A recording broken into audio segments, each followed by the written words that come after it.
Hey guys, Jason's here. Thank you for choosing Yeastar P-Series PBX. With this PBX, a PBX plus more system that provides advanced UC experience, including web call, video conference, operator panel, and queue management with full mobility. In this series of videos, we'll start from a default device and explain how to configure a P-Series PBX step by step. In the first video, we'll introduce about initial settings where we prepare the system for further configuration. First thing first, we need to deploy this P-Series PBX into our local area network. The default IP address of Yeastar P-Series PBX is 192.168.5.150. We can change it according to our network simply by using the NFC read and write function. Open Linkus from our mobile.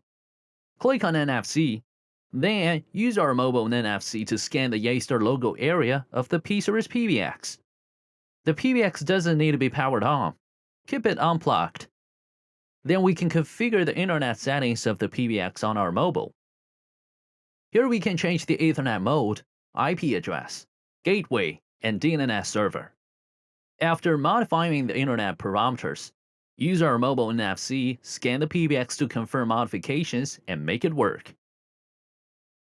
The next step is to power on our P-Series PBX. Log into the system with the IP address we set, and as mentioned, our configuration platform is based on web. To log into our configuration platform, all we need is a web browser. By the way, we recommend Edge, Chrome, and Opera.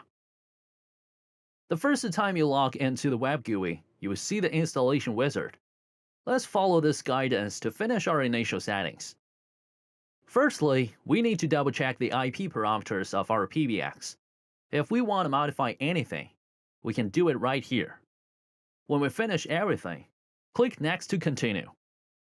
On P-Series PBX, there's no default username or password, so we need to set it up by ourselves. The password must be at least 10 digits in length and include both upper and lower cases letters and numbers for security concerns.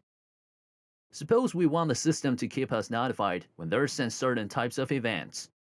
In that case, we can check Send Email Notification to PBX Administrator, and then select the way we want to get informed and the notification type. The next thing we're supposed to do is setting the system time. It's a crucial thing to do because our core function, like call management, can function according to it. And if we want to check our CDR from time to time, we have to set the system time correctly.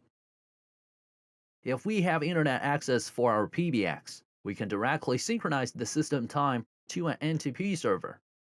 We have a default NTP server URL pre-configured. It's available for changing as well. Then, choose the time zone and determine if we need to enable daylight saving time. But if the PBX doesn't have access to the internet, we can also set the time manually. Meanwhile, change the corresponding date and time display format according to our preferences.